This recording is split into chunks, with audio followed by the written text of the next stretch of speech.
ಸಂಪೂರ್ಣ ಶಿಲಾಮಯಗೊಂಡ ಪುತ್ತೂರು ಶ್ರೀ ಲಕ್ಷ್ಮೀ ವೆಂಕಟೇಶ ದೇವಸ್ಥಾನದ ಪುನಃ ಪ್ರತಿಷ್ಠೆ ಹಾಗೂ ಬ್ರಹ್ಮಕಲಶೋತ್ಸವ ಧಾರ್ಮಿಕ ವಿಧಿವಿಧಾನದೊಂದಿಗೆ ಸಂಪನ್ನಗೊಂಡಿತು.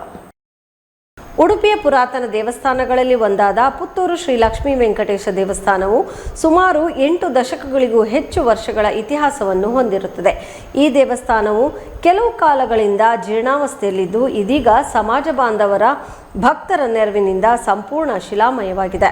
ವೇದಮೂರ್ತಿ ಪುತ್ತೂರು ಶ್ರೀನಿವಾಸ್ ತಂತ್ರಿ ಅವರ ನೇತೃತ್ವದಲ್ಲಿ ಅರ್ಚಕರಾದ ಅನಂತ ಭಟ್ ಅವರ ಪೌರೋಹಿತ್ಯದಲ್ಲಿ ಪುನಃ ಪ್ರತಿಷ್ಠೆ ಹಾಗೂ ಬ್ರಹ್ಮಕಲಶೋತ್ಸವ ಧಾರ್ಮಿಕ ವಿಧಿವಿಧಾನ ಸಂಪನ್ನಗೊಂಡಿತು. ನೂತನ ಶಿಲಾಮಯ ದೇವಾಲಯ ಸಹಿತ ಗುರುಮಂದಿರ ವಸಂತ ಮಂಟಪದ ಲೋಕಾರ್ಪಣೆಯು ಶ್ರೀ ವಾಮನಾಶ್ರಮ ಸ್ವಾಮೀಜಿಯವರ ಅಮೃತ ಹಸ್ತದಿಂದ ನೆರವೇರಿತು.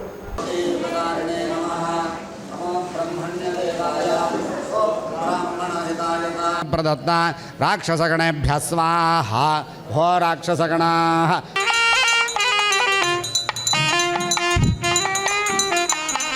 ಉಪಚಾರ ಮಾಡುವ ದಾರಿಯಲ್ಲಿ ಹಟ್ಟಿಯ ಗೊಬ್ಬರ ಸಗಣಿ ಎಲ್ಲ ಹಾಕಿದರೆ ಅದು ದೋಷಪ್ರದ ಅಂತ.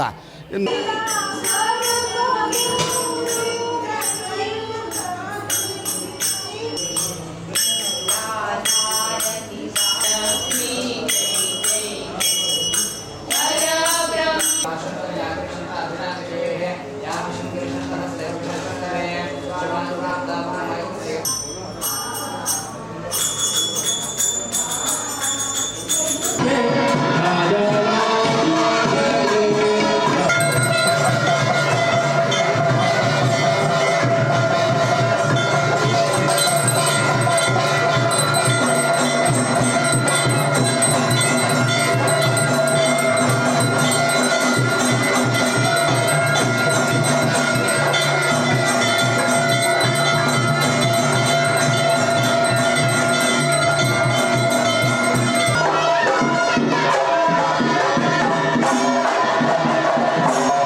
ಊಟ ಆದವರು ಅಲ್ಲಿ ಯಾರು ನಿಲ್ಬಾರ್ದು, ದಯಮಾಡಿ ಈಚೆ ಕಡೆ ಬಂದು.